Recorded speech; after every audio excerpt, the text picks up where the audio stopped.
the committee to go through the docket. The only witnesses that are there are the two candidates that did not make it, which is in the form of a grievance statement or procedure in the SAPS. There is nothing else that talks to fraud or corruption. So would it be your assertion then, General, that Advocate Andrea Johnson lied to this committee? According to our analysis and assessment with our legal team of the docket itself, it's a pure labor-related matter. Okay. The second issue, okay, so on the coincidences, Advocate Andrea Johnson was involved there with that docket recall and the letters. Given all of this, General, you said yesterday that you don't look at a crime just in terms of what's done, but you look at motive. What do you believe is the motive of Advocate Andrea Johnson? Looking at the question that also came up yesterday, whether I concur with Mkhwanazi when he refers to our arrest as a project, I will confirm that based on what we have seen, it is the motive was for the project first to be disrupted, and secondly, the reforms that I am leading the implementation thereof in the division also to be disrupted. So in essence, given your characterization of the cartels, would you then say you think that Advocate Johnson is part of the cartel? Not part of the cartel, but one can say based on the suspicions that we have that the arrest was meant to disrupt the project, then we can say it talks to that characteristic of having then the criminal justice being sympathetic to the cartel. Or enabling, facilitating, okay. Yes. General, what is your view on this matter that this whole thing is about a Zulu war, as Mr. Matlala testified? Do you know of any Zulu war? Are you part of a Zulu war? There is nothing like that we have noticed. There was a question from one of the honorable members that was talking to a cartel or a group of three, which is made up of people from Limpopo and others from KZN, and they did not even grow up together. So the Zulu war story is not something that we know of. Did you work well with Minister Mkhwanazi within the SAPS when he was still, well, yeah, Minister Mkhwanazi? When he was the Minister of Police. He is the Minister. Maybe without wasting time of the honorable member, I will say we were talking with the minister before he was even the Minister of Police. There was investigation undertaken by the PKTT in Nongoma area when there was a killing spree of councillors that was taking place. And that was the time when I first received a call from Minister Mkhwanazi when he was still a Minister of Water and Sanitation. And then coming to the question of working together, one was under the impression that we are still going to find each other. So one cannot be in a position to say we were working together. We had not got an opportunity to really work together. And then your relationship with General Sibiya, you testified yesterday, so I'm not going to ask you to repeat that. But General Sibiya made an insinuation here that you were insubordinate to him because the Division Criminal Intelligence, if I'm not mistaken, now falls under his responsibility as a Deputy National Commissioner. Your relationship with Sibiya at a professional level, have you been working together? I saw that in your affidavit, you don't even mention him as the DNC in terms of line of command. Can you just explain that to us? The working relationship, according to my records, is fine. When then he gave that testimony, I went through our WhatsApp communication. From the first day when he was appointed, I was reporting to him each and every activity that we were busy with in our division. And with all the submissions, we will go and brief him first before we go with him to the National Commissioner. And then things changed. That's why I had to do that quick analysis to check as to where did it go wrong. And then I realized that from August 2024, then the communication started then to be, because he will start sending messages that I'm investigating him and all types of accusations. So the communication changed from operational and professional reporting to accusations, and then it closed the space of professional interaction and reporting up until the December incident up to now. Okay. Thanks, General. Through your testimony, I think the committee, well, not even just through your testimony, even our own experience, Mr. Matlala is clearly an unreliable witness if he's not a liar. But I'm interested in the allegations that he made against General former Minister Bheki Cele. In the course of your work, have you uncovered anything, or are you investigating those particular allegations? We don't know what to believe anymore when it comes to Mr. Matlala. So have you come across, before Mr. Matlala's testimony, any accusations that Minister Cele would have taken money from Mr. Matlala? In terms of our investigation, we have not picked that part. We have picked a lot of people that have interacted with Mr. Matlala in terms of exchange of money, but then we have not picked up anything with regards to the former Minister of Police. Yes, in most cases, monies are also exchanged physically in cash, but we also follow those types of activities, but we had not picked up anything so far. Thanks, General. So the core mandate of this ad hoc committee is really to look at the veracity and the extent of the allegations that General Mkhwanazi has said. And I'm going to ask you a couple of questions, General, which are really looking at the veracity of the allegations. I do want to give a preamble that says that Minister Mkhwanazi is sitting at home now. In my understanding, there's two main allegations against Minister Mkhwanazi. One is that he overreached his authority when he gave the directive to disband. And the second one is that he's allegedly a member of a cartel. Now, on the first one about overreach, you testified that the way that the PKT was established is the way it should be disestablished. And you gave us the hierarchy there, where you said the president, the IMC, and then Minister National Commissioner. So is it your testimony that besides the fact that the minister did not consult the IMC, it was well within the ambit of the minister to direct, because that is how it would have been formed in the first place?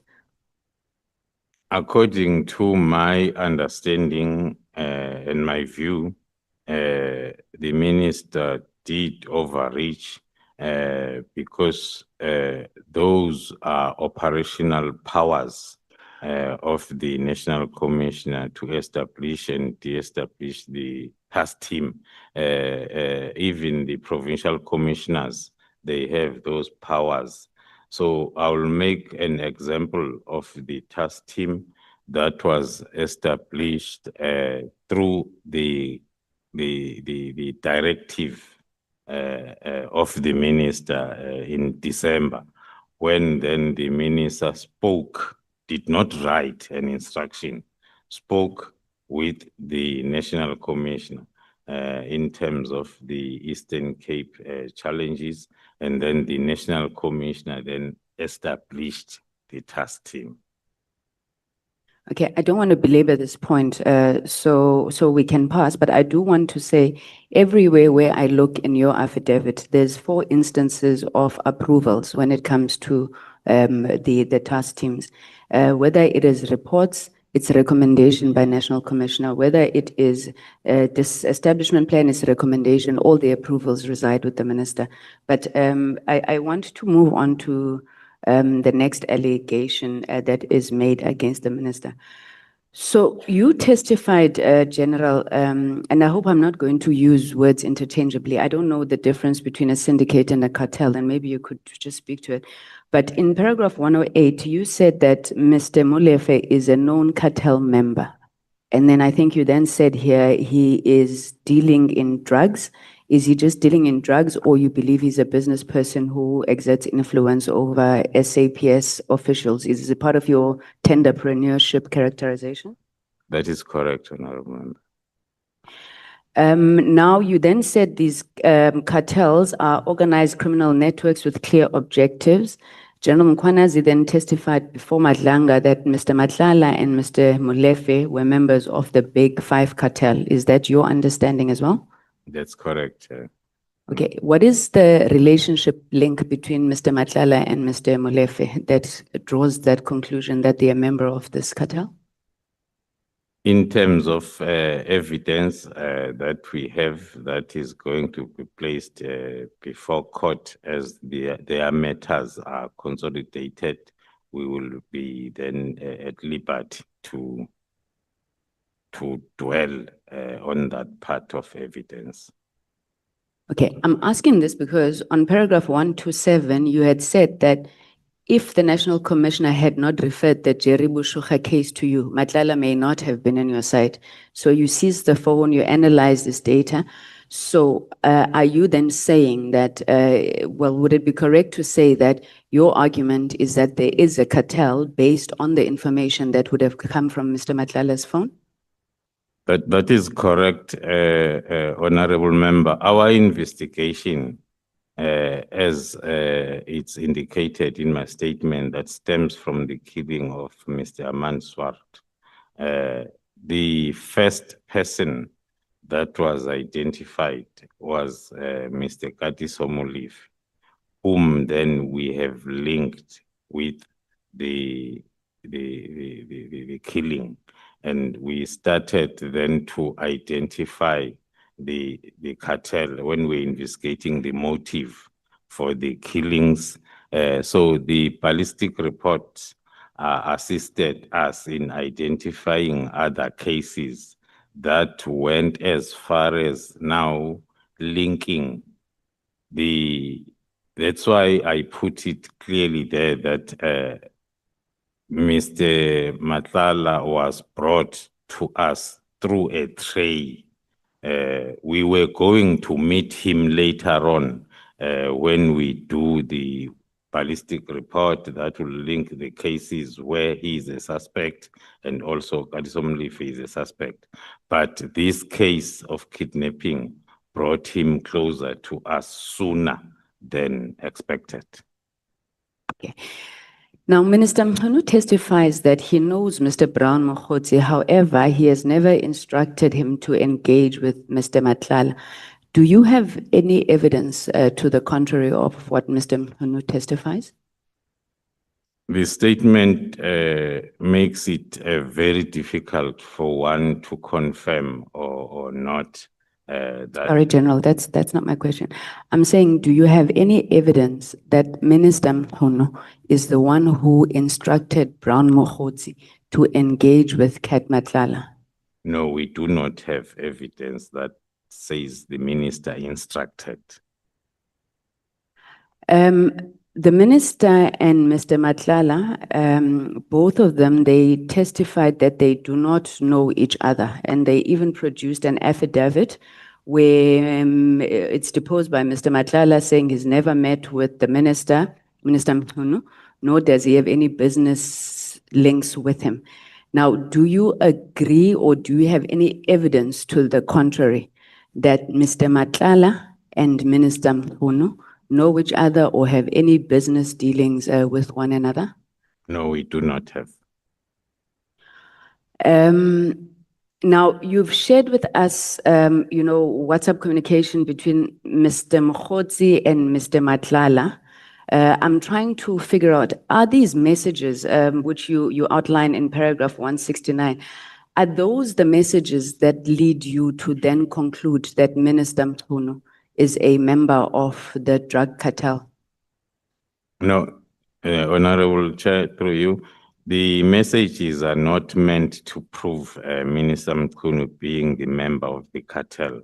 The messages that are selected and included in my affidavit, they are part of the events that made us to believe strongly so that the disbandment that happened on the 31st was emanating also from those General, and I think, I mean, that the implications of it you see already, especially on Minister Mkhunu.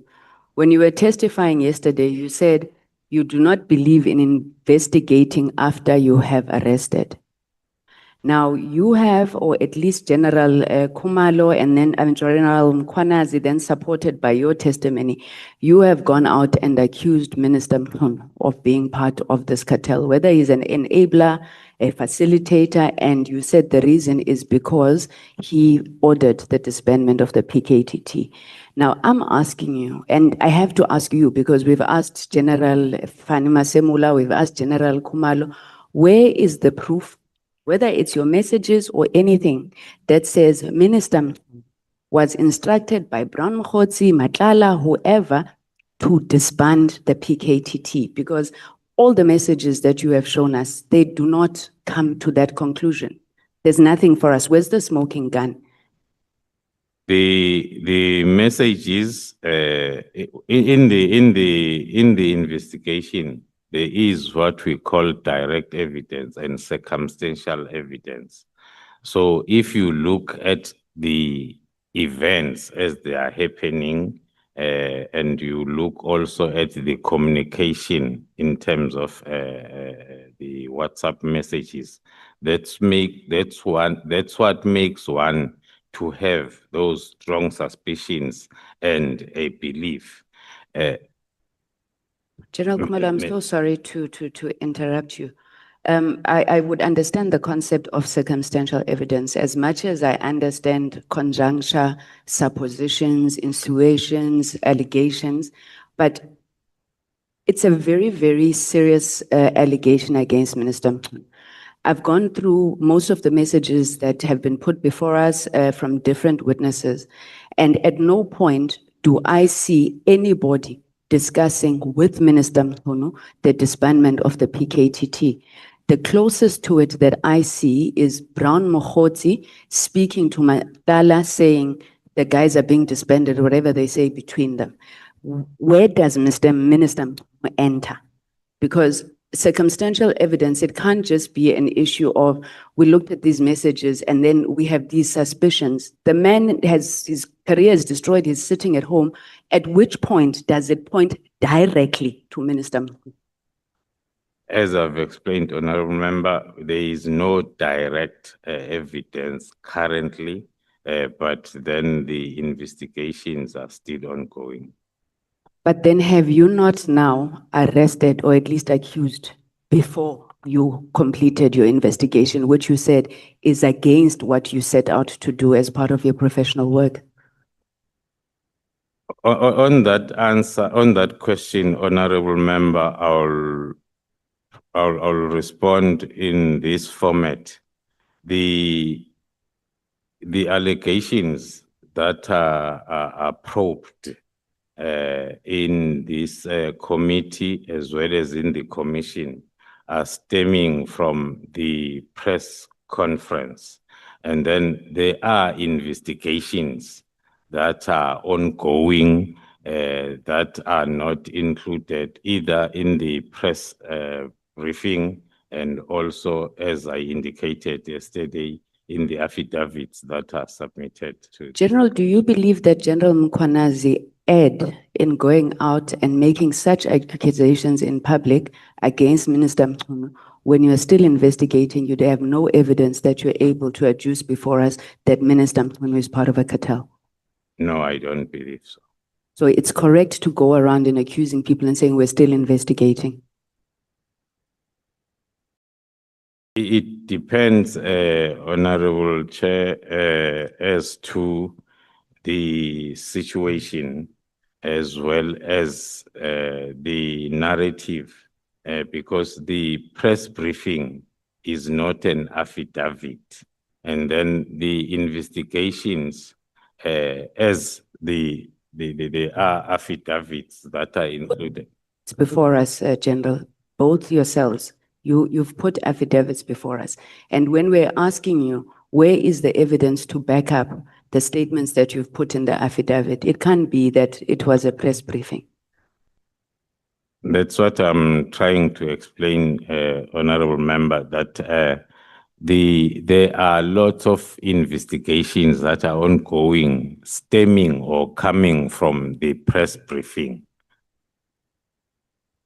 Okay, thank you very much, General. Maybe just to close off this issue of Minister Mkhunu, do you have any communication between Minister Mkhunu and Mr. Molefe, the other member of the cartel?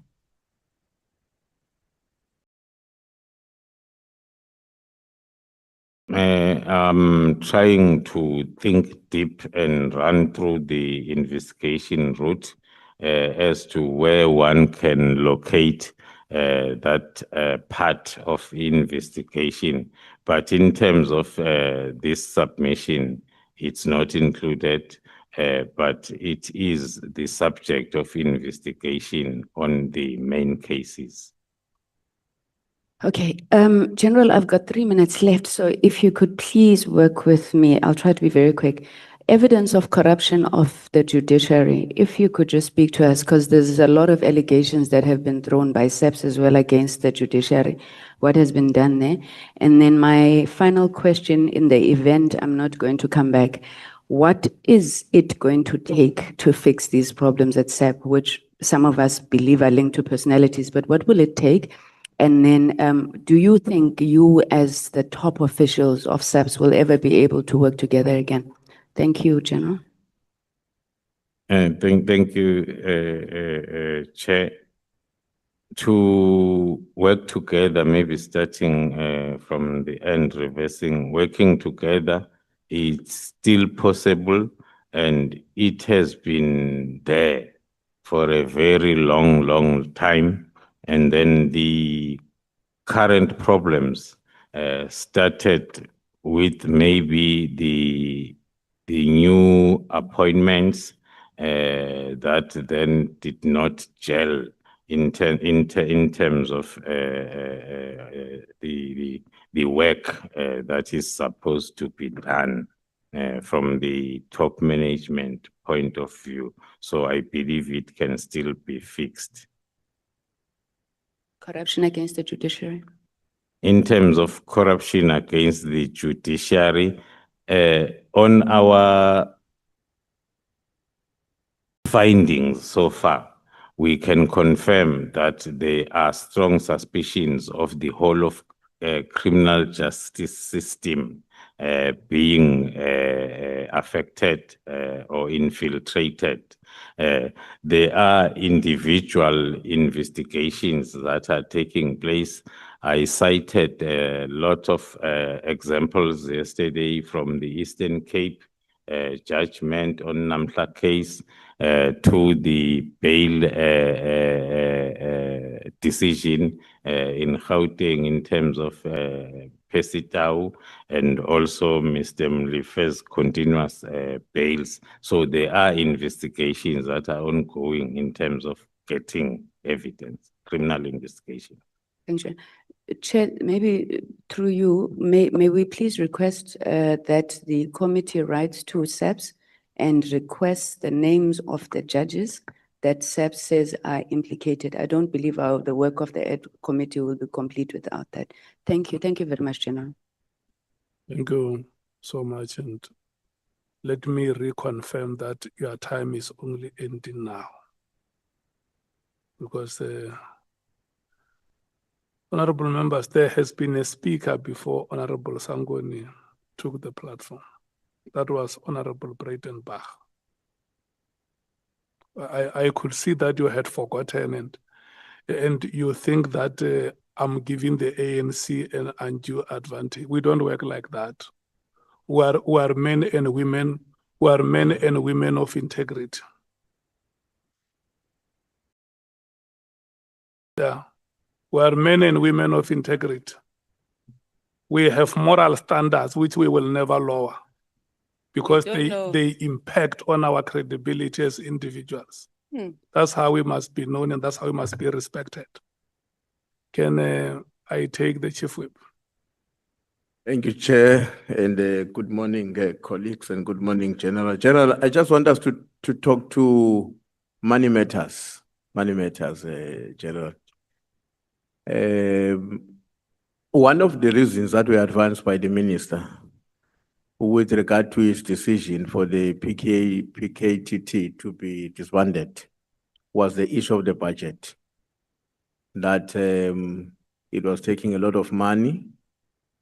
But there's a sense that maybe some of the money could not be properly justified. Let me just give you an example and then you'll comment. For instance, we have it on record, having listened to many witnesses who came before us, including your CFO, that for a period of 5 years, up to 2025, February 2025, you have already spent over 100 million rands on overtime. And it's broken down in the following way: 2018, 19, 17 million, 19 and 20, 26 million. Maybe when you comment, you'll also indicate why does it fluctuate the way it does. 2020 to 2021 is 21 million. 2021 to 2022 is 14 million. 2022 to 2023 is 15, 23-24 is 3.6, and then the last one is 13 million. What is your comment on that? Right. Thank you, Honorable Chair, Honorable Members. My comment first on the reason of the expenditure of the PKTT as one of the reasons for the disbandment will be first based on the deduction that it's an afterthought reason that came very late without the engagement that was supposed to take place from within SAPS, so as we are able to explain and account to the Minister in terms of expenditure. The expenditure as presented by the CFO, mainly focusing on overtime, doing the analysis of, let me confirm the fluctuation thereof, but doing the analysis for the previous 6 to 7 years or the whole period of existence of the task team, the overtime expenditure will fluctuate based on the number of cases that are allocated to the team. There is a time, although I won't remember exactly, when there was a discussion in terms of increasing the allocation of overtime budget based on the reason that the team especially the investigating officers, the number remained the same. Now, once you have more cases that are now at court, it means the same investigating officers are spending their 7 to 4 time sitting at high courts for 2 to 3 weeks to 3 months when the matter is there. That will force then the investigation of the new cases to be done after hours and over weekends. That there is a time when one can have access to that fluctuation where the overtime increased because of that reason. So is there a clearly spell out procedure which you have that properly regulates the way in which this overtime payment are being done? Yes, Honorable Chair, Honorable members, the overtime allocation will be estimated in the budget, and thereafter, the cost center, the current cost center for the PKTT is KwaZulu-Natal province, head of finance.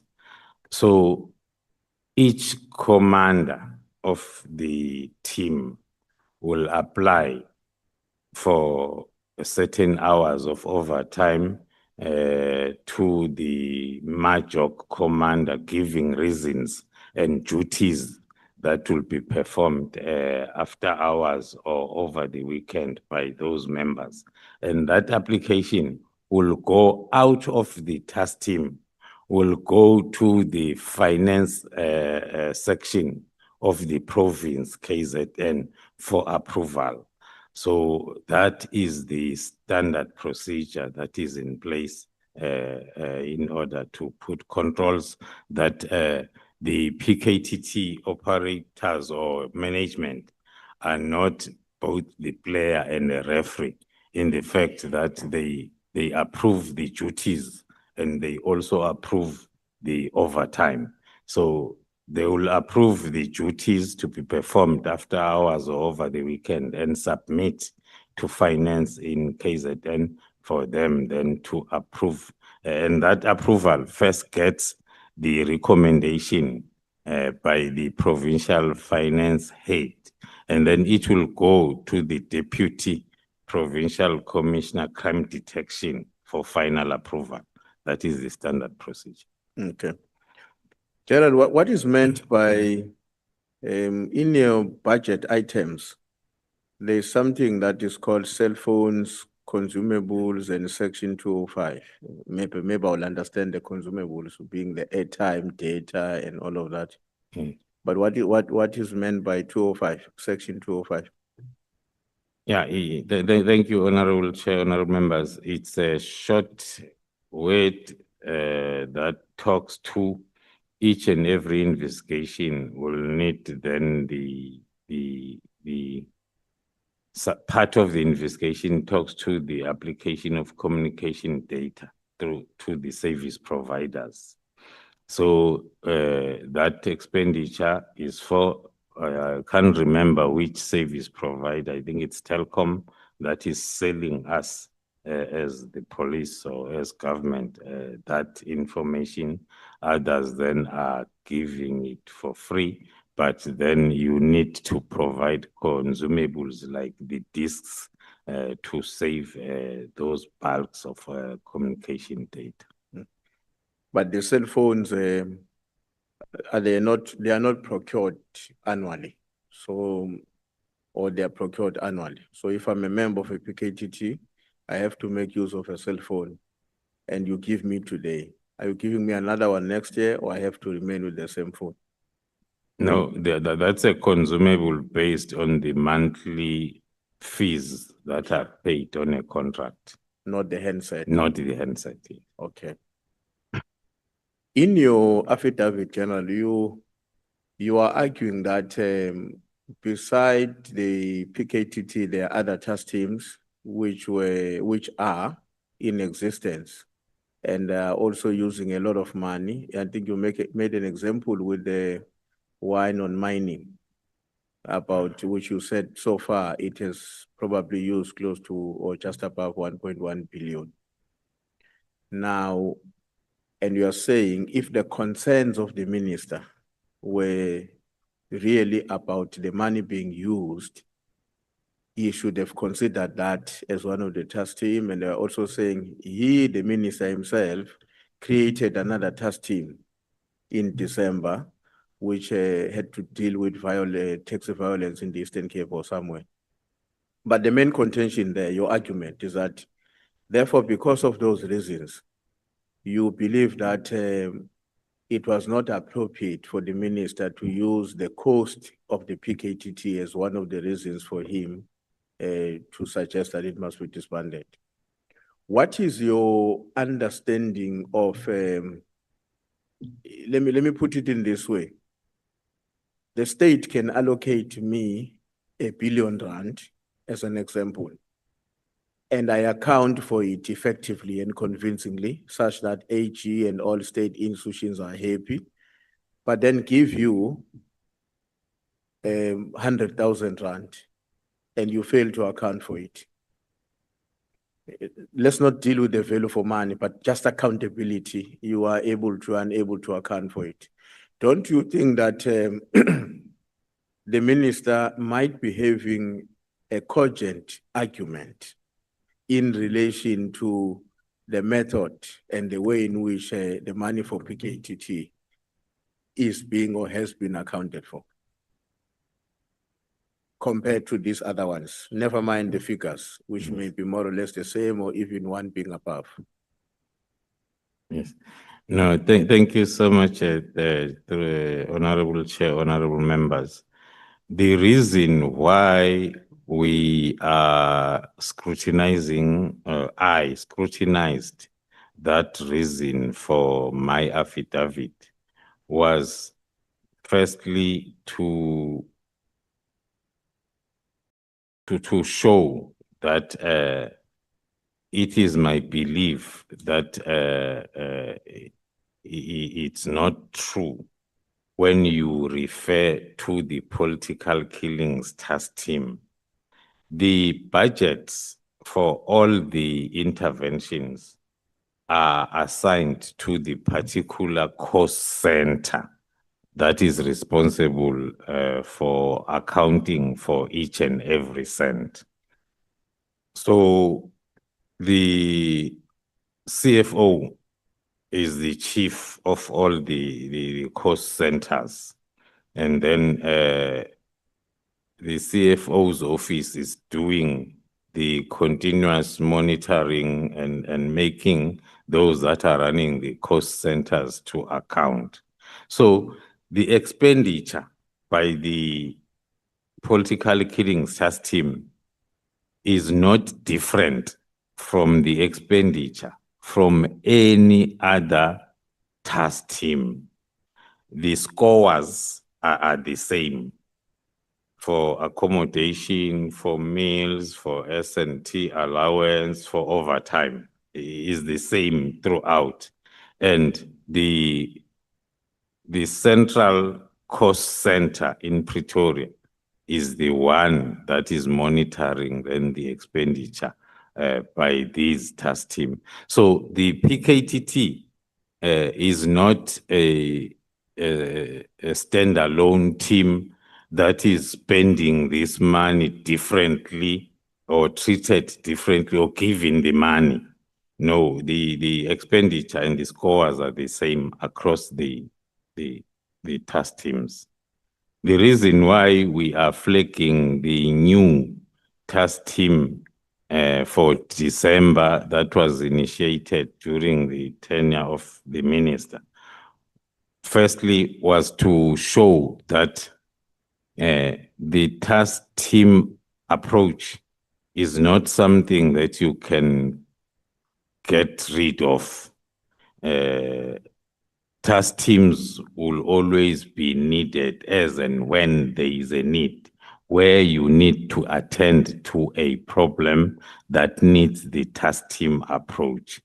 Secondly, then was to show that the expenditure cannot be the reason, because the expenditure of PKTT, irrespective of the amounts, is not different from the expenditure by any other task team.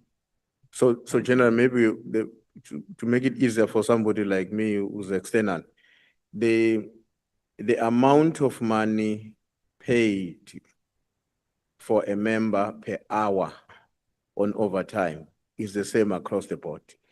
The distinction may be the frequency and the number of hours. That's what you're saying. That is very correct. The task team does not have a separate dispensation. Task team members are treated the same as all other government employees in terms of overtime tariffs. The difference might be hours. So where we witness a jump on the budget, a fluctuation on the budget, what is the best way for us to understand that? How do we explain it, or how would you explain it to us? Where there's that fluctuation I was reading from 17 million rand at some point to 26 million rand. Yes. As I've tried to explain, Honorable Chair, honorable members, that the fluctuation might be necessitated by different factors. It's either there are new allocations of dockets that will need additional investigating officers to be called up to beef up. That will increase then the budget, or the very same capacity that is there as the need arises. And of late, most of the investigation is done after hours as well as over weekends for all cases that are still under investigation, because most of the cases are at trial stage, and the members, they spend most of their time at courts during the day, Monday to Friday. Okay. Now I want to go to 114 of your statement. You don't have to go to General. I'll remind you, and this is a small issue. Lieutenant General Mboto's office had received an inquiry from an individual that members of the DPCI were conducting an operation at the residence of Mr. Katiso. Who was the individual? The individual claiming. Have you ascertained who was that individual?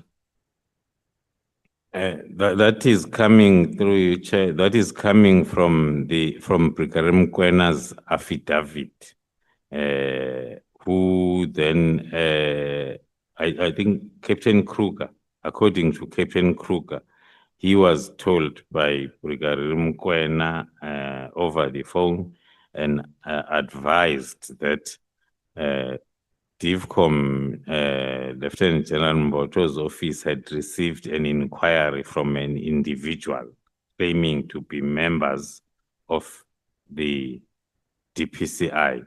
So it's a long chain of hearsay. Then the individual that would have called General Mboto, according to our investigation on that chain, is the former national head, who is the one who then informed General Mboto to attend to that complaint. Okay. I'm not sure whether you have made any comment anywhere else, but in your affidavit, you're making references to Officer Mokhatle. You remember the Mokhatle from JMPD. What do you make of that character? The character, based on our investigation up to so far, talks to those members that are close to the high profile criminals, and sometimes also I refer to this new phenomena of our junior members moonlighting to boost their income. I think as part of evidence, which is included in his own affidavit, there is somewhere where he says he also provides services of licensing the vehicles of Mr. Mulife, and then he will get 500 rands per car. So there are different services that one is deducting from his affidavit that he is providing, like the services he provided on that day, on the 6th, when he drove with him to look for the suspicious vehicle, circulate, identify it, and give that information back to Mr. Mlife. That will be then maybe for a particular price. Okay. On your statement, on paragraph 237, there's a very interesting line there, General. It says, leaving the suspicion, the last sentence, leaving the suspicion of the PKTT's mistaken identity. It's on page 74, paragraph 237 of your statement. The last sentence there, it says, leaving the suspicion of the PKTT's mistaken identity. So my question, what does that phrase mean? And the second question would be, do you think that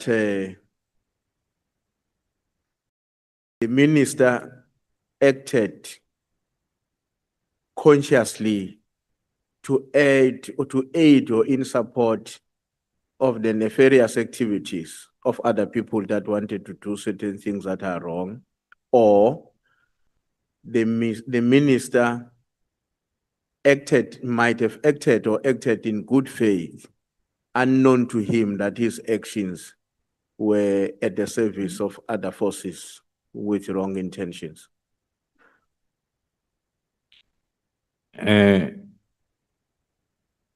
When the disbandment letter came out with a reason, I think there is only one reason that is provided there. One then would stick with the suspicions of PKTT's mistaken identity, coming from the fact that the minister might have acted then based on those wrong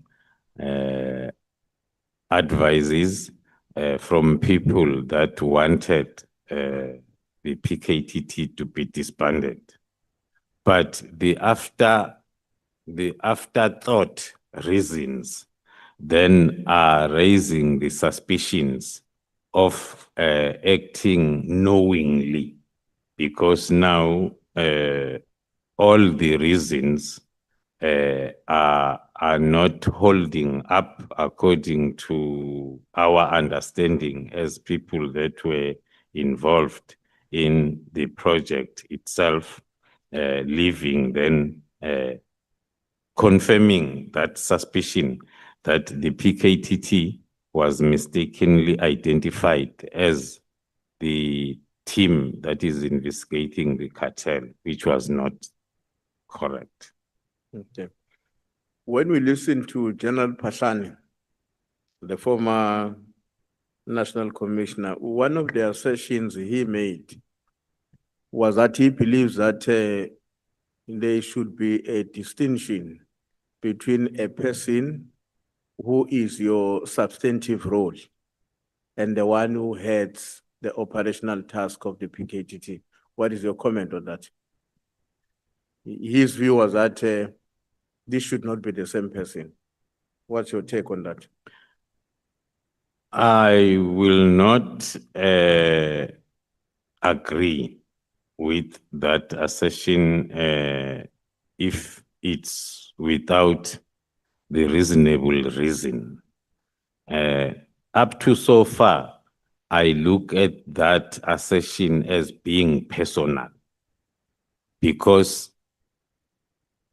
there has been nothing wrong with myself or anyone else having those added responsibilities, as it's the case with most of the senior management in the police. You are appointed as the head of a particular component, and then you are assigned, and then other temporal duties that you need also to perform.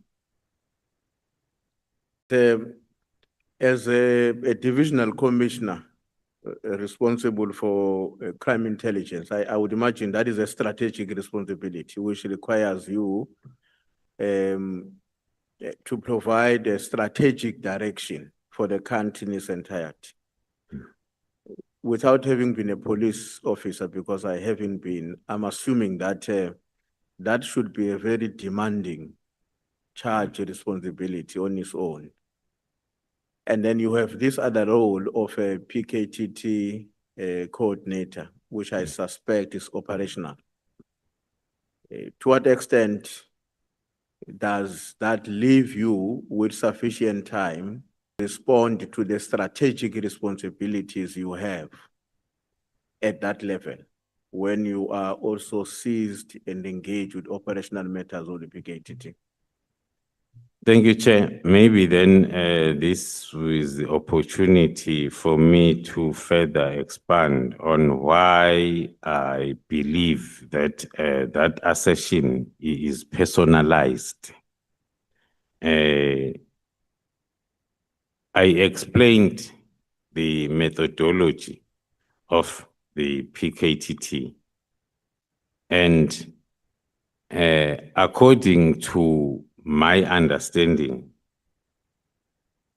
the appointment of myself as a divisional commissioner, I believe it's a huge responsibility, and I've delivered and I'm still delivering to the best of my ability. The issue of the continuation from my side to coordinate was a conscious decision taken by the National Commissioner. It was discussed at length when I was appointed. I am not, there was a time when I was full-time in the task team. After my appointment, I'm no longer full-time and I'm not doing anything other than receiving and making sure that the methodology is still implemented accordingly. So my involvement is with the name, if I may put it, only. There is no day-to-day work that I am performing there. And there are capable commanders there that have clear understanding of the methodology. So there is no need. I believe that the reason why the national decision is because of his previous experiences. There are other interventions that I've coordinated. The Operation Rhino, wild trafficking project that I coordinated in 3 provinces. Soon after my withdrawal, it died the natural death. It's dead. But the idea was for it to be sustained by 3 provinces. And there are a number of other national interventions that have suffered the same fate. I take it that the National Commissioner, as the accounting officer, took that decision for me to remain a coordinator because the commanders that are there, they are still aware that they are implementing the methodology and there is a coordinator who's monitoring them. Last question, General. Have you, as the top brass of the police, have you had an opportunity to reflect on how best to replicate or to take some of the what you believe are brilliant skills or coordination that has been with the PKTs, other law enforcement agencies, and replicate it at a national level? Have you thought about how can it be done in such a way that one will be cost effective, but secondly, the skills and the capability which you believe has been outstanding on the part of the PKTT can also be adapted to the rest of the country to deal with issues of the similar nature?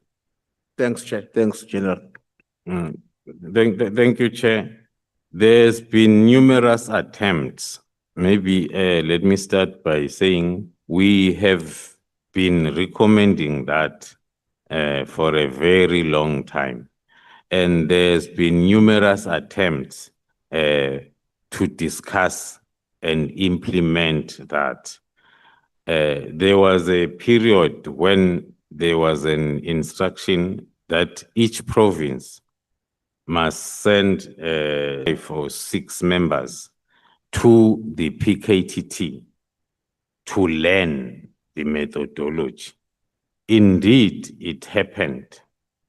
We welcomed members from all 9 provinces, and they were given the theory during the night, and then during the day they will go out for practicals with the PKTT members. It was well and good.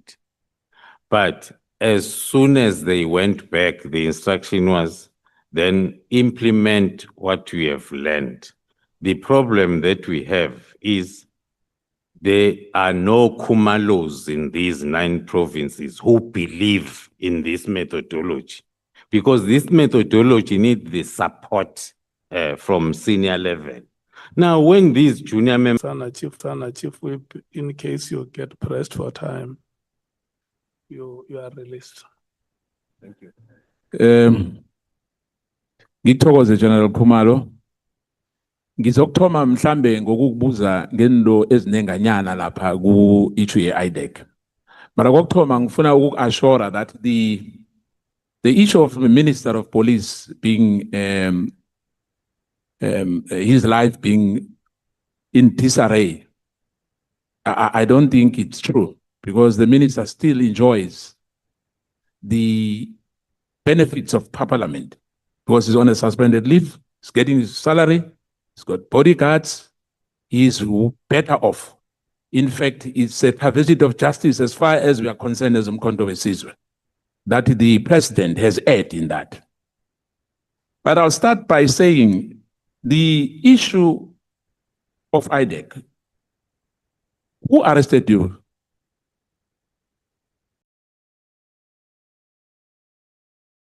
It was a team from IDEC led by a senior investigator, Sunil.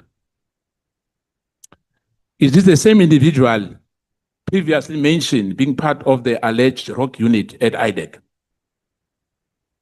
Yes, based on the evidence or discussions that have followed, yes. Honorable James reportedly mentioned to Andre Johnson, the IDEC head. Do you agree that maybe the rock unit is operating with IDEC? Or that institution is not independent or is compromised? Based on our experiences of late, we agree. I agree. I personally agree. Thank you. That's the case. You mentioned that you were prosecuted by IDEC. This unit was reportedly granted powers to conduct inquiries, gathering information, open cases, investigate and prosecute. In your view, should we as lawmakers review that? Thank you, Chair. I strongly believe that that particular section needs to be reviewed, if not that act as a whole, because then it makes it easier for the institution to be used in situations like the one we are facing. Honorable Cameron raised concern about the alleged takeover of the security clusters by Khan of the Crime Intelligence, Sibia, Subnational DNC, Sisoko, Deputy Head of IDEC, Advocate Patoi, Head of NPA. In the light of this development, will you say that your arrest and the Mkhwanazi media briefing ultimately proven to be a blessing for this country?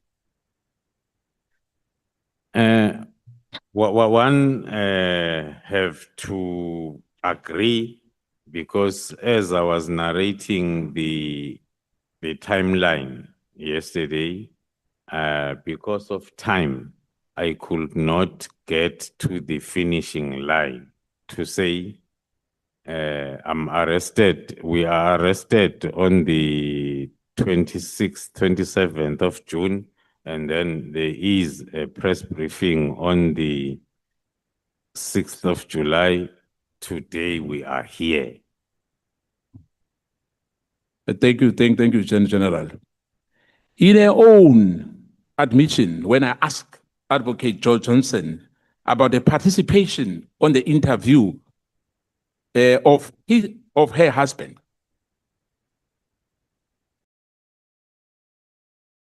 and point scoring process involving her husband to be appointed as the crime intelligence. What's your view on that, in short?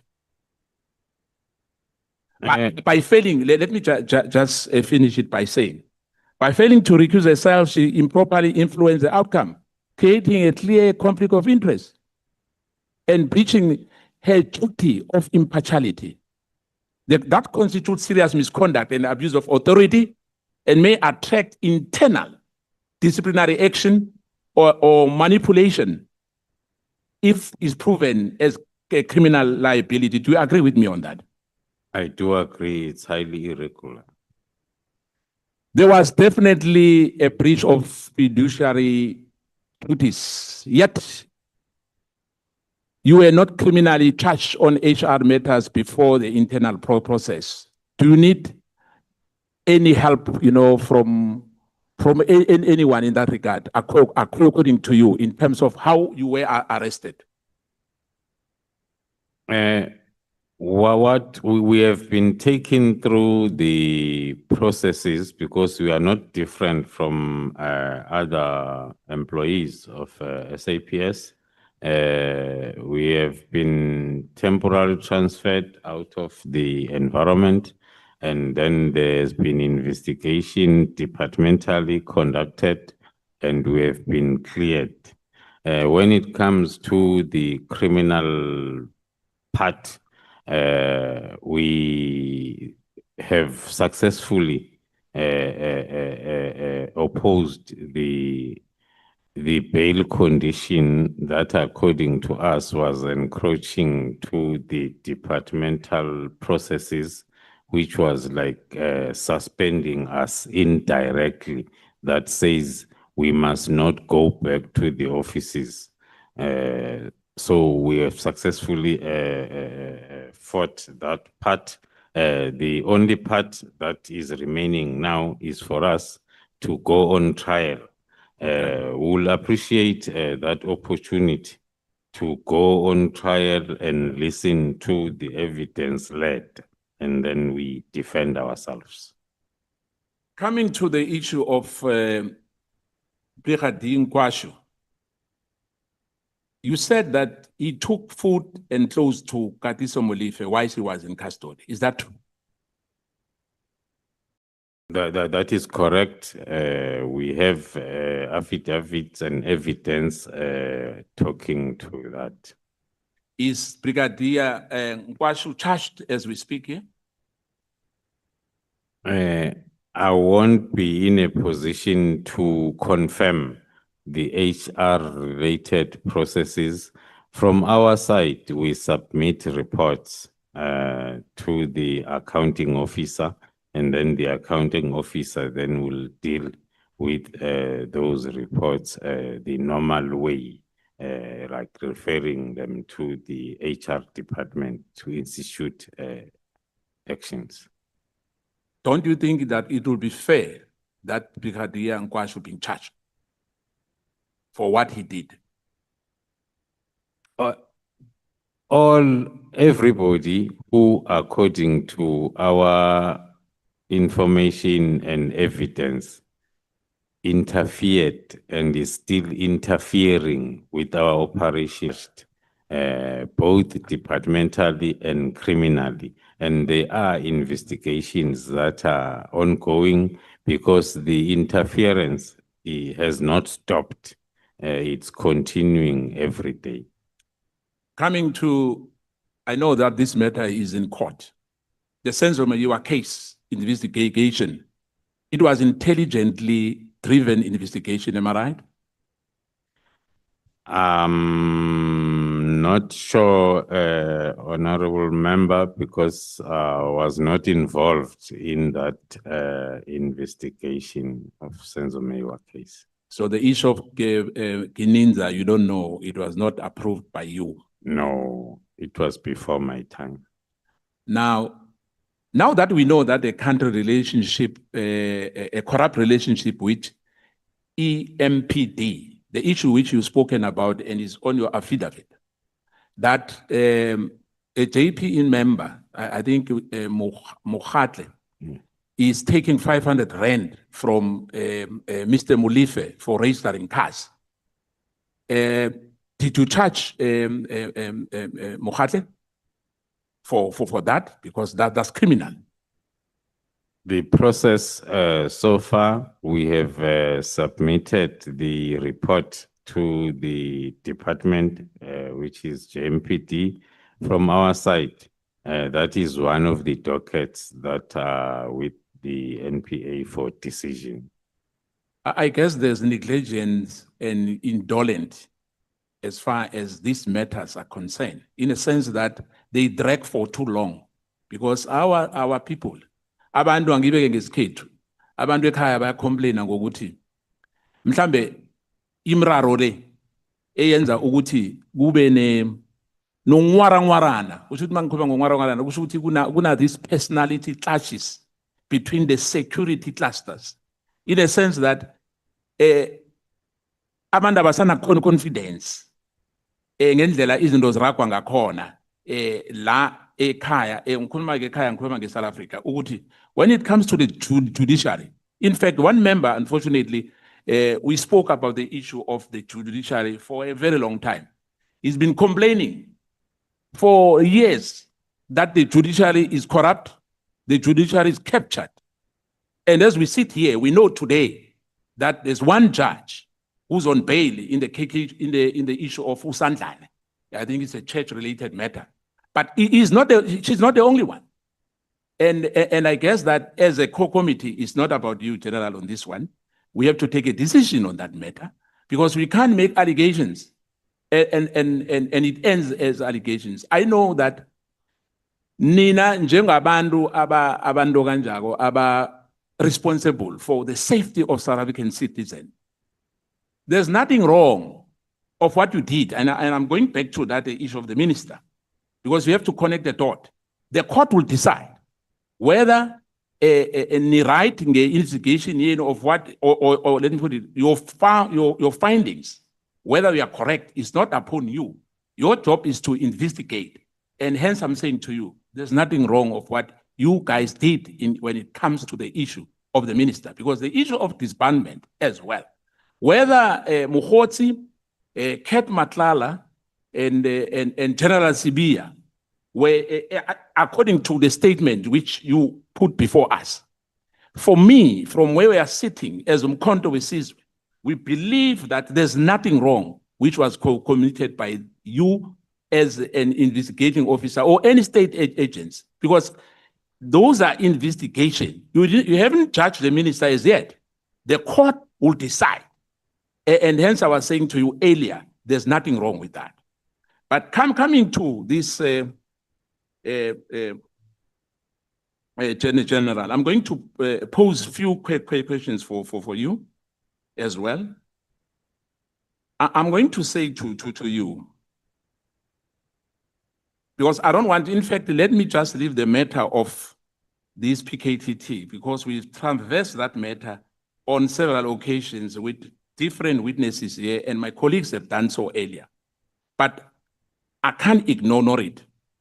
Because you remember that in March 2024, given that the IMC was not briefed, can you help us to understand what does it mean for the minister without consulting SSA? Because remember, it was not only the SAPS. In one word, was the minister correct to disband the PKTT without these other agencies?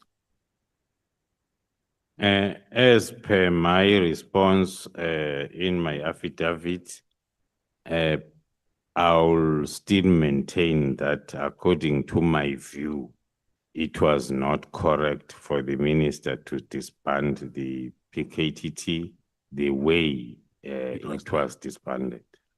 I will agree with you on that, because when you look at KZN, I look at your statements here, the killings of traditional leaders and political activists.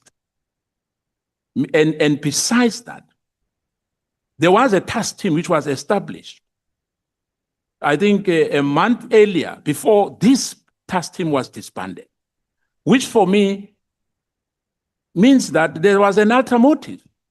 But the court will give us the facts if we are right, as this matter is still an ongoing matter. On page 207, when you refer to a provincial commissioner who instructed Brigadier Nkwachu to retrieve the dockets in relating to the investigation into Mr. Katiso Molefe, are you referring to the provincial commissioner of Gauteng? Yes, that is correct.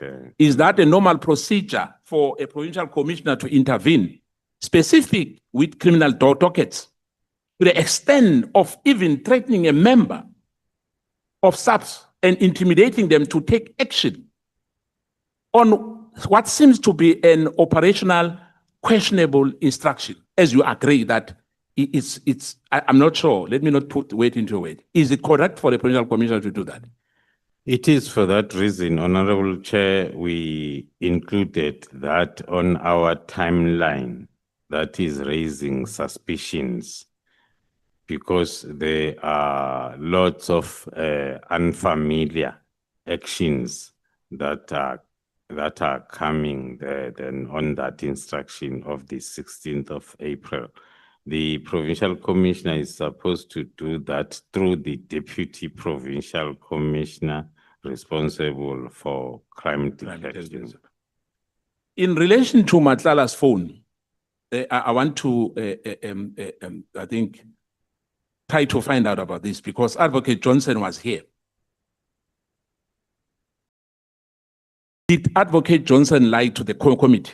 Let me say this on record. When she gave evidence that the phone was tampered with, why do you think she will come here and mislead the committee? And what motive, in your view, was he trying to get from the committee here? The assertion by the head of IDEC made one to grow in the suspicions of the whole event. As I was narrating, we were busy with the downloading of the phones, but then the pressure that we received through the National Commission from IDEC to hand over the phones. Up until today, we do not know which investigation IDEC was busy with. So that also adds in our suspicions that The reason might be wanting to know what is it that we know, sent by someone, because hence the phones were quickly, the poor DFI complying with the instructions from the national commissioners and heads of IDEX. That's why the phones had to package without switching them off, because it was, but up until today, the only thing that I instructed, that I had power to do, I said, investigating officer and the commander, you sit. You don't get out of the room when they download. Until they were done, they must reseal in front of you. And it happened within 2-3 hours. But that raised suspicions from us as to what was the reason. Somewhere in other circles, there is a question, what is the rush? Because if you have been investigating Kat Matlala, and you hear that there is a team that has charged him and they are in possession of his phones and they are still working on his phones, why can't you wait and thereafter you request? So it's those facts that makes us include issues like that in my affidavit. Kat Matlala mentioned several people, when we visited him at the Kgoshi that he was close to both General Shibiri, General Sibiya. He then said General Sibiya is the most powerful job at SARS because he's able to redirect any target. Is that true? It's a misinformation and misplaced. Or it does not have those powers to redirect any docket. As a Deputy National Commissioner Crime Detection, he is responsible for the policies as well as to ensure that that function takes place. But people that are owning the dockets starting from lower level, first is the station commander. That's why then is the district commander to the provincial commissioner. At national level, we do not have a police station. There is no case numbers for as divisions. So in other words, with those 121 dockets, General Sibiya was completely wrong to have ordered those dockets to where they were kept for 5 months. In my view, yes. Before Jerry Mkhwanazi was taken, we are told that there was an argument. Where is that matter? Because we are told Jerry Mkhwanazi is still. That the team has recently got back the docket.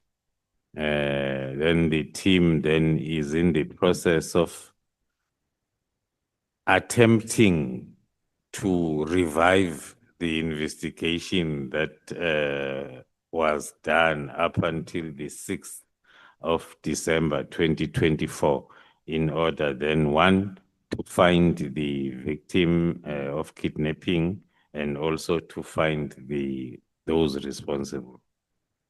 Now, the wife of Jerry Mkhwanazi, I'm not sure whether, did you get the WhatsApp, the voice note which he sent to say the husband is crying for help? Did you ever get such a thing? I think I got a report from the team summarizing that WhatsApp on their reports. Yesterday, and I think in your submission, you spoke about Mashele, you spoke about the house, which you said that Mashale, in fact, is a Dinsrangel former member of SAPS as well. Am I right? That's correct. Now, you said that there's a group of former policemen and women in the WhatsApp group elsewhere. Am I right? That's correct. most of those people, in fact, because there are many, maybe you can't name them. And you said that there's a parallel team in some of the investigation, which is improper. Am I right if I heard you well? That's correct. Now, I'm going back to where I was earlier. The arrest of Molefe. You said that there was an helicopter roving around. Was that from your division or was it from it was from the other division, DPCI? The helicopter was from the structure that is in Gauteng provincial government, and it is then have the direct links and memorandum of understanding with DPCI. So we learned that after then our investigation, we got this affidavit from the pilot. We got the affidavit from the one who activated the pilot. That's when then we became aware that even the helicopter was activated from the DPCI route. Now, why was who's this guy? I think is it Mkhwanazi, the one we spoke about from JPMD. What was his interest in the matter of Molefe, in your view? And why there were so many security state agents when Molefe was arrested? Firstly, according to our understanding, after the whole event, we looked at an officer from JMPD as a go-to guy who is providing then information as quickly as possible for Molefe if there is something suspicious. And he confirmed that he is very close to him. That is Officer Mohale confirming. So the whole festivities that happened during that day and during that operation, it opened our eyes, and we are just lucky, maybe if I may put it, because in terms of our planning, we did not foresee what happened. We had very few members there that were outnumbered by the sympathizers, private persons, the security detail of Molefe, and the DPCI contingents and the helicopters and so we were just lucky that there is somewhere in my statement, my affidavit, when I say if it was not for PKTT, Katiso Molefe will not have been arrested. Fortunately for us, in the PKTT, we have assembled and trained a team that is very capable of doing whatever that needs to be done. Ngifuna ukuthokoza noch ngisesenama-minute yana 4. Let me just finish it off by saying uthe uthi sekuna-2 ukhipha 2. Mara ngifuna ukuthi ke General Khumalo and your team, I know ukuthi this matter, it's like any other matter. Africans, abantu bekhaya pha, they are very disappointed the way ngendlela ezinye izinto ziragwa ngakhona. Isho ukuthi i-issue, I know bathi ngizaba isiceda mzini. I-issue ka Senzomeyiwa noma isecourt nje. Sibonile siyabona. Umakhe is crying. uyalila umntanakhe ukuthi tot namhlanje akahelebheki noma indaba leyiseyisekhotho because ngathi babona ngathi amapolisa idocket leya bayimorosa ngamanye amagama kube ne-interference when it comes to idocket. I know ukuthi ngu-divisional head we-crime intelligence nguwe ophethe i-crime intelligence and akunento ongayenza, you can't interfere in that matter. Mara ngibawa ukuthi udlulise ngoba ngayidlulisa into le ku-commissioner ukuthi amapolisa sewabawa ngoba abantu bekhaya apha bathembele kiwo for ukuthi bacale into zabo. Kungaba kuhle ukuthi kiyo wonke ama-case akhona akhakha basiphathe kuhle ngoba sithindeke kakhulu izolo masizwa uthi almost 90% yamapolisa eGauteng akhona endweni ezithinteka nalabantu abenza izinto ezirong. Ingebengu nabantu laba aba-extort abantu nje abenza izinto eziphumile ezingekho emthethweni. Lethu lokugcina lithi akunento wrong amapolisa enikwenzako because remember manibopha umuntu uma ama-allegations lawa khona ikhotho ezayenza into leyo ibambelana lana ibambe khona ngithokoza emgcinisihlalo.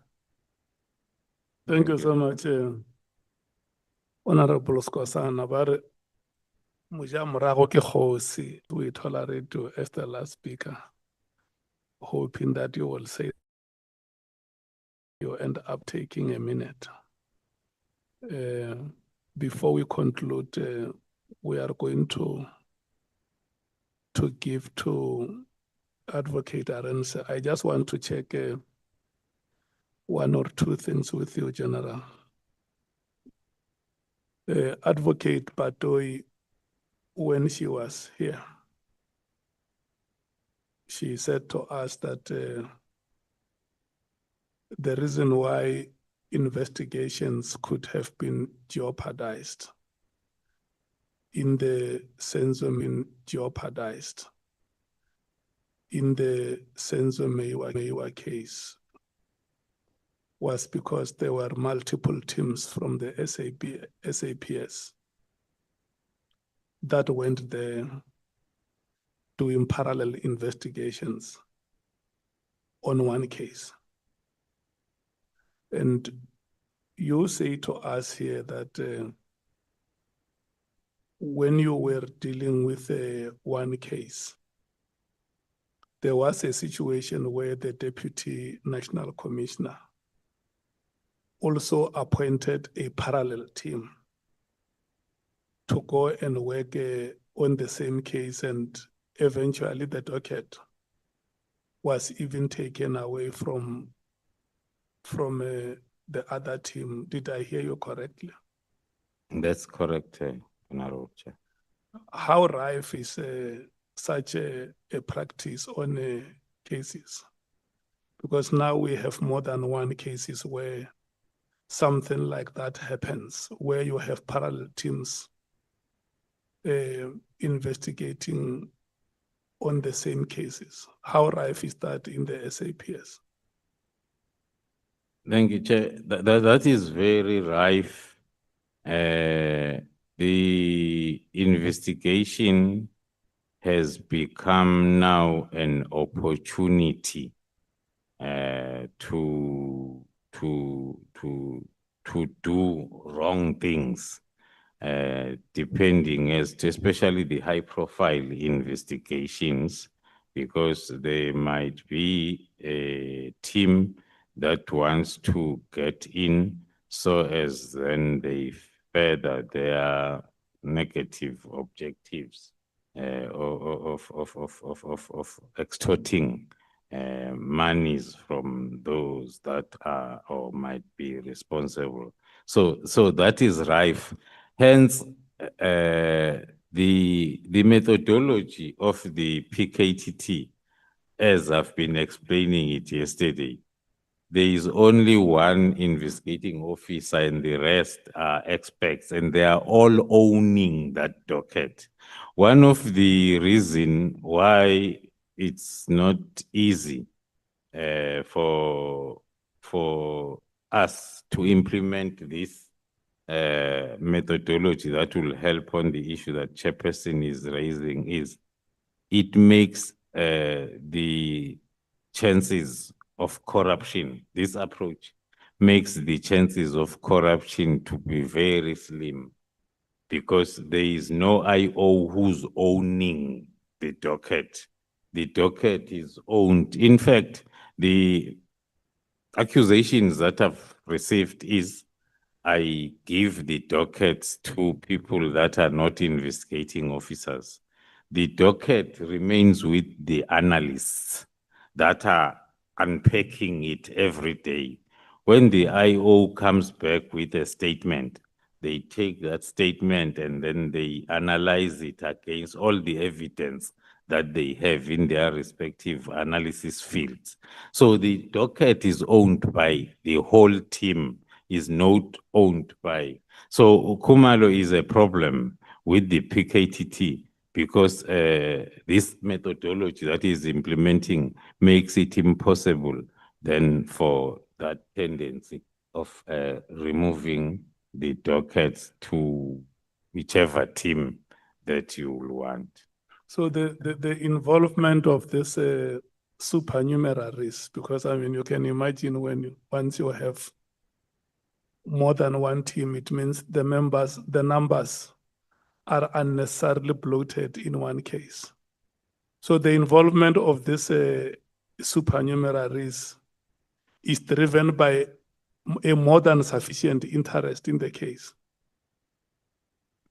That is correct, Honorable Chair, because it happens on mainly the high-profile investigations or high-profile cases. Hence, then, I will also add, Chair, that the comments that are talking to what is Khumalo doing, because he's the divisional commissioner, doing in the particular investigation. And if you get those questions coming from the leaders of the institutions, and then one suspects that it's because there are lots of dockets that if they fall on the way of Khumalo's methodology, then all the truth will come out. So in cases where supernumeraries have been involved, what has been the rate of success? On the high profile? Yeah. Because you can see now the picture you are giving us here that there is competing interest from members of the SAPS themselves. So how does that impact on the success of the case? I'm here looking for justice. Yourselves in the office are jostling for space in my case. What is the prospect? What have been the prospects of success in cases like in such high-profile cases? The chances are very slim, or if they are successes and they will be having challenges like in the case referred to by the honorable member, the Senzo Meiwa case. So the chances are very slender. So the victims becomes, number one, the victims of a crime committed against them. And number two, they become victims of sinister motives by SAPS officials. That is correct. Can we attribute the reasons why it has taken us so long in the Senzo Meiwa case to practices like those? It's very possible because as the information on hand points towards the involvement of many teams in that investigation from the beginning. And in the case where you were involved, where the deputy commissioner appointed a parallel team, how has that affected the work of that team?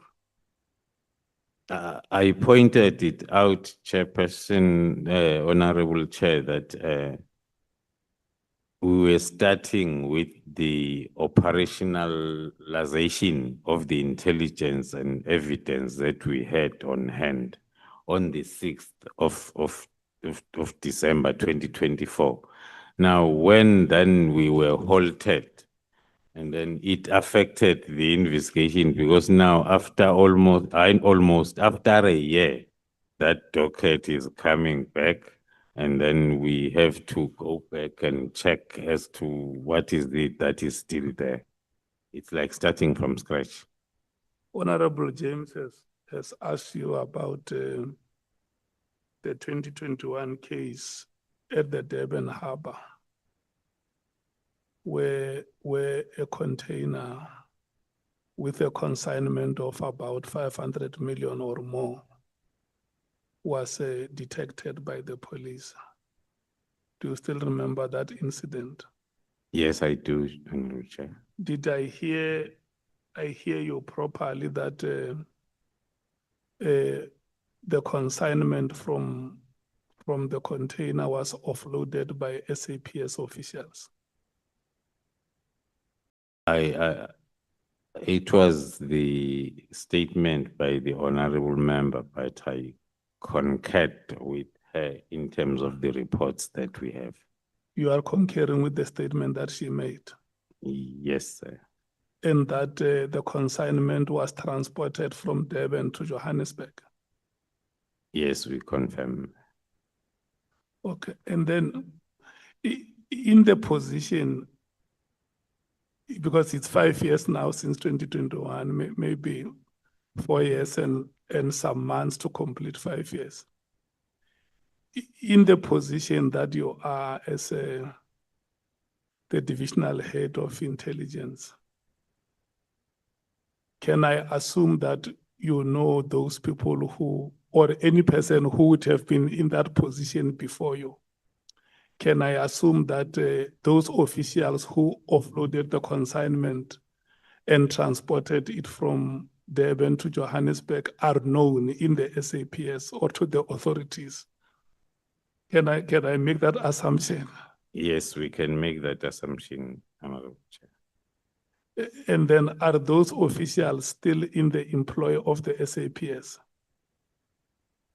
It's very possible, Honorable Chair. Okay. Yeah, it's a very, very difficult one. Yeah. Okay, no, it's fine. Let's move to the next point. And this one here was made by yourself when you were responding to some questions raised by Honorable Sangoni. You say that we have picked a lot of people that have interacted with Mr. Matlala on exchange of money. Is that correct? That is correct. Among those people that you have picked are the SAPS officials? That is correct, Honorable Chair. And amongst those SAPS officials, would there be those that would have received money from Mr. Matlala?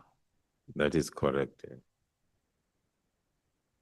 And these officials, in the position where you are, or anybody who would have been in this position that you currently are incumbent, would have reported to the SAPS authorities that, because my assumption is that when you do intelligence work, you don't do it for yourself or your family. You don't compile reports. There is somewhere where those reports go. And obviously the authorities that are reported to have this information about these officials who transported a cocaine consignment from Durban to Johannesburg, they know about another set of officials who will call and say, hey, Menier man, hey, go to Shenyana, man. And then the authorities know about these activities, to your knowledge, or are there still reports that are being compiled which will be sent for the attention of the authorities? From But for this, sure, my assumption is that in part or in parts, some information has already gone through to the authorities. that's what I can confirm, Honorable Chair, that from our investigation that we're busy with, based on my statement that the chairperson referred to, there are reports that have been submitted already on some of the individuals to the respective principals. Now, let me talk to your conscience now, because when she asked you a question here about any possibilities or prospects of you working together in the SAPS, you said, yeah, no, we still have a chance that we can work together. Out of conscience, let's say you put a helmet of integrity on your head and a badge of conscience on your chest. Can you walk into a boardroom of the SAPS and draw a strategic plan for the SAPS with me that you know that this is a confirmed criminal?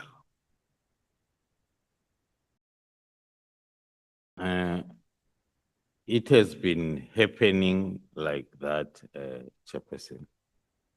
I want to know, can you walk conscientiously into that boardroom? Look, the reports are there with the authorities. It might have been you or your predecessor or any other person. You have compiled reports to say, this is what is happening. We have evidence. We present it before you. Then an honorable member of parliament says, General Khumalo, is there still an opportunity for you as the leadership of the SAPS to work together and salvage this institution and make it an institution of choice or a servant of the people of South Africa? You said yes. Yes. So now, as a conscious citizen or an employee working for a government that seeks to achieve developmental objectives, how do you consciously walk into a lion's den? You know there is a mother, a voiceless mother, vulnerable, who does not have anybody to stand for her. With the information that you have, you know who killed her child. And the person who killed that child or people who are in cahoots with those criminals, they sit at the highest echelon and plan a strategic, what do you call this, APP, an annual performance plan of a department, and say, this is how we are going to fight crime as the SAPS in the country. How do you, General Khumalo, how do you consciously walk in such corridors? Thank you, Chair. What makes me to respond positively was because one looks at these processes currently on and the stance that some of us have taken, that if we can then resolve these issues and we remove those that we have identified as being then on that other wrong side, we are still positive that we can turn the corner. I'm asking you the last two questions. First of the last will be, how long or based on your observation or assessment of the way the SAPS currently operates, how long, if we were to leave everything to yourselves as the SAPS without any intervention from the executive or parliament, how long would it take for the SAPS to deal with these rogue elements within itself? Or is there any opportunity that by itself, without anybody's intervention, is there any opportunity that the SAPS can deal with these virulent elements? It's not easy to determine the timelines, Honorable Chair, because it's a process. If the matter has to follow the criminal route, we have been talking to the criminal justice system, and there are these parallel structures throughout the criminal justice system that are created. So it won't be easy for one to determine, because it's not about SAPS having all the powers. From the side of using the internal disciplinary procedures, it needs the SAPS top management to prioritize that and work on it. It won't come with the results overnight. As I made an example of our division currently, that is not But that. okay, let me speak like a member of the public who is looking for justice. Is it possible that within the SAPS, the people who killed Babita Deokaran are known?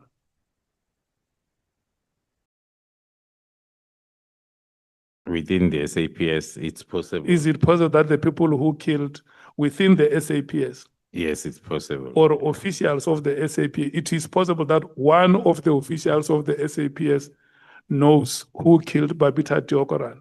It's possible, Chair. And is it possible that within the SAPS, there is an official who knows the people who killed Witness D?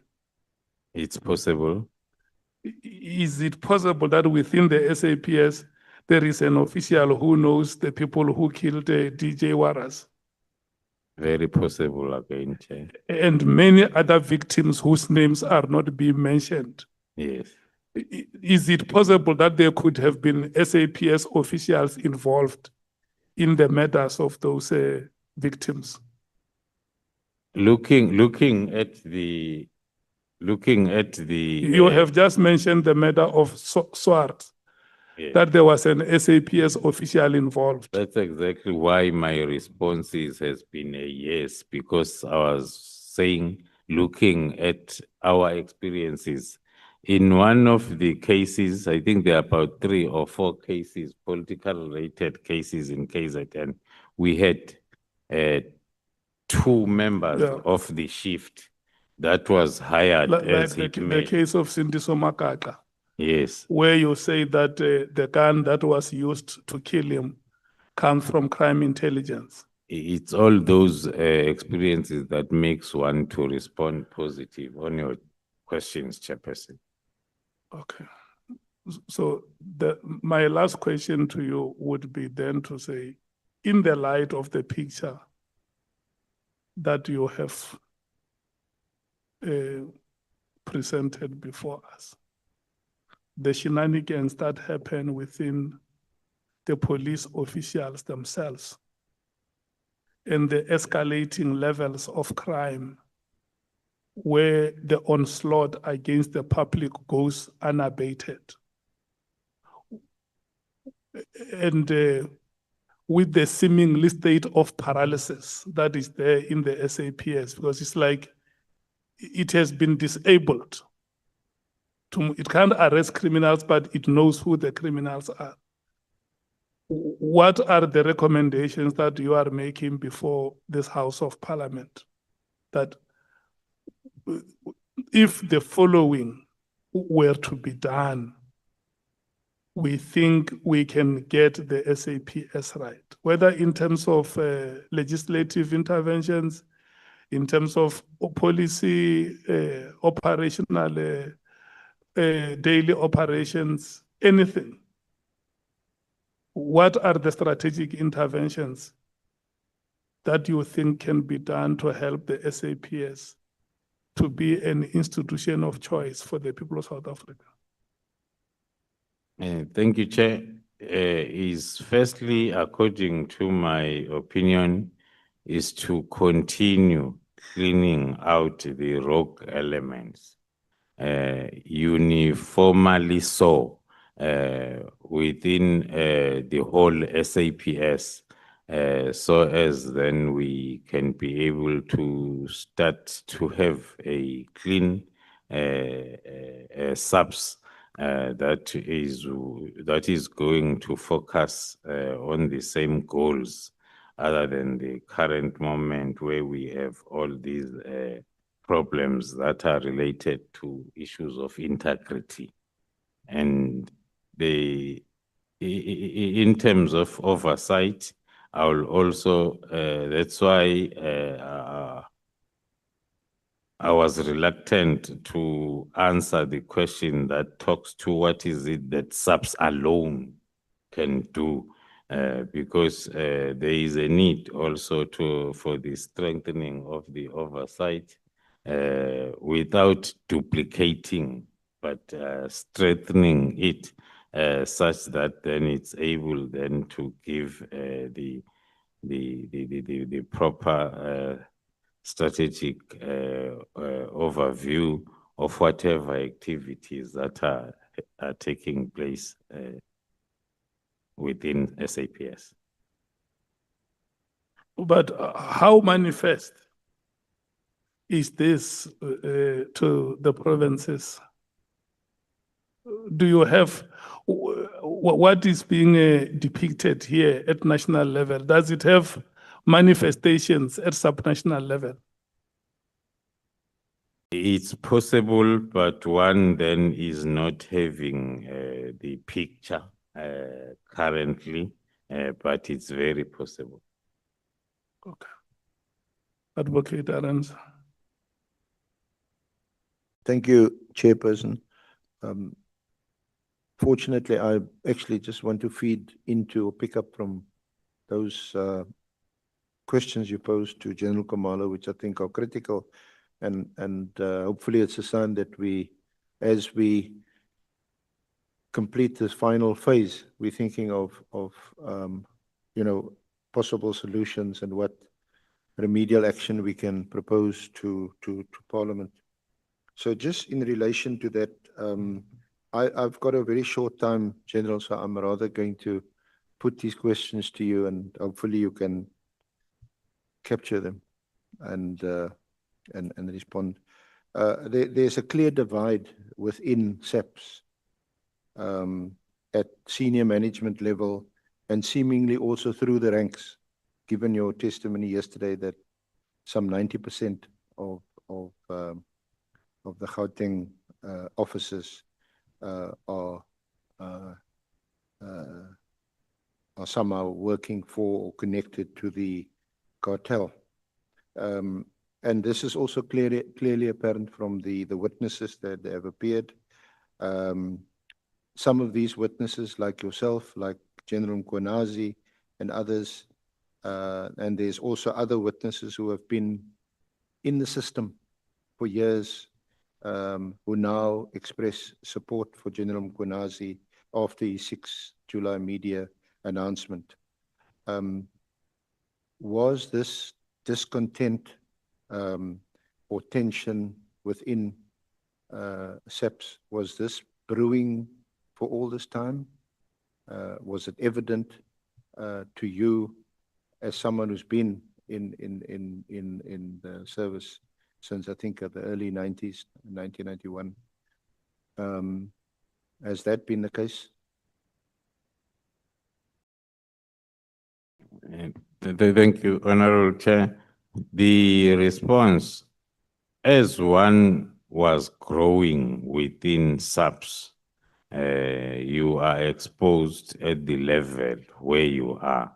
So one was an operator for a long time.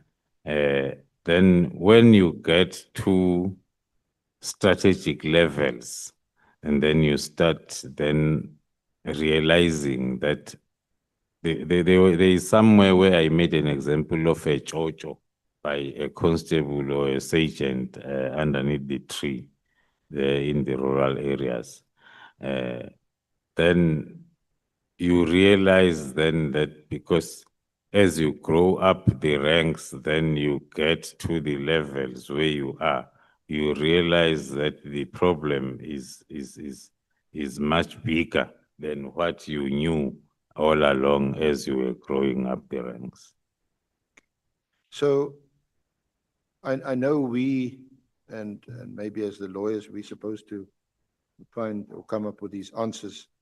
But how do we deal with conflicting evidence, especially, and this is the part that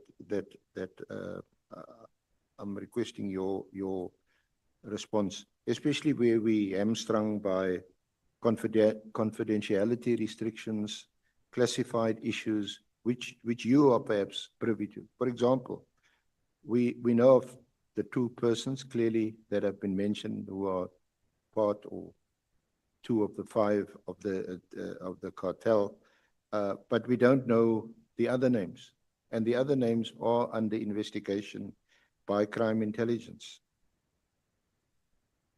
Now, does the same thing apply to, because General Mkhwanazi is alleged that there are judges involved, there's prosecutors, the whole criminal justice system.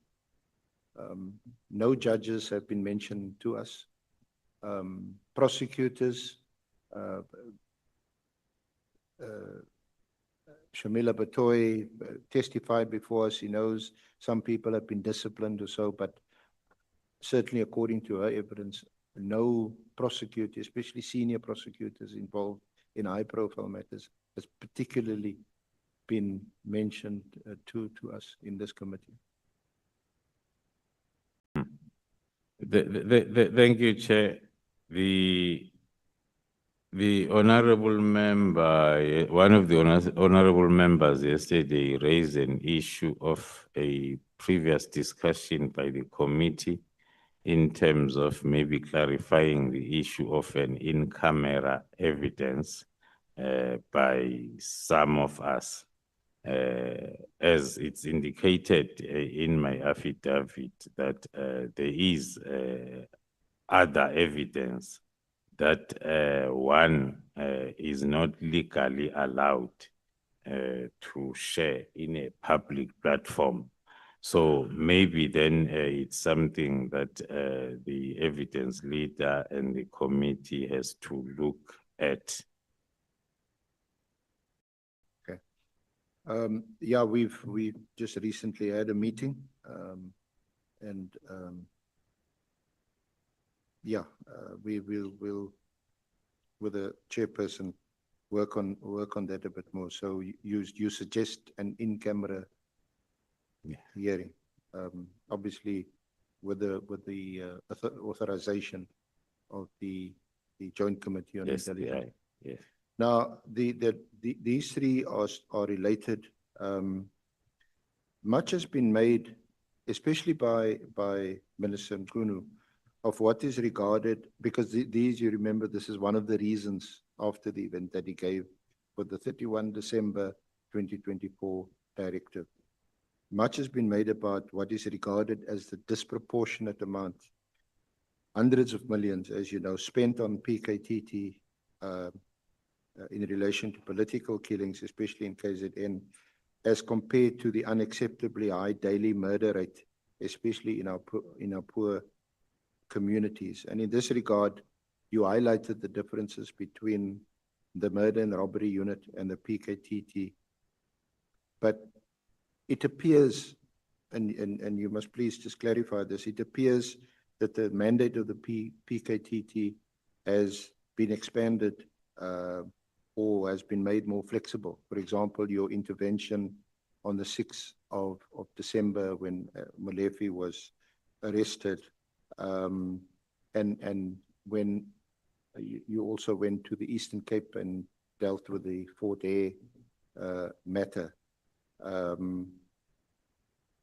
Is it the case that given your position as the head of crime intelligence and also your involvement in PKTT, perhaps not on the same level as you had been before you were appointed as head of crime intelligence, that PKTT perhaps enjoys a privileged access to classified information and is perhaps then more successful, in inverted commas, in resolving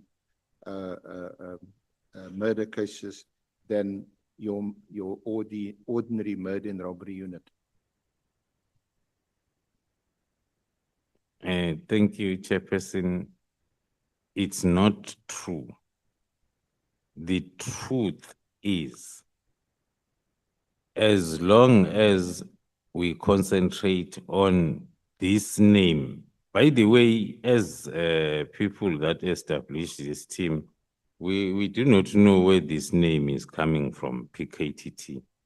But then we have learned to join the chorus by saying PKTT. According to my view, that's where we are getting it wrong. We are concentrating on the PKTT. All what we have been saying is it's the methodology that needs to be adopted. Whether it's adopted by the murder and robbery unit, it's fine.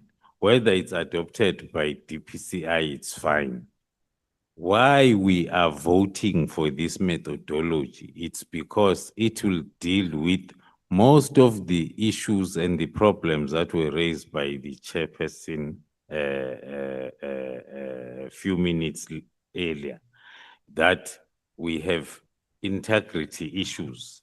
Now, once you do not have the ownership of the docket belonging to a certain individual, which is what the PKTT methodology is against, then you would have dealt with some of the problems. So all what we are saying is it's the methodology that needs to be implemented. It has got nothing to do with General Khumalo being the coordinator and also the brigadier at ORS, because the PKTT, because of its methodology, was successful and its mandate extended, even when the now General Khumalo was a brigadier from ORS and a major general from ORS. It's the methodology. But then surely that is a methodology that the National Commissioner, because it's an operational issue, isn't it? It's not for Parliament to instruct or for the Minister. Surely the National Commissioner can direct that methodology must be adopted.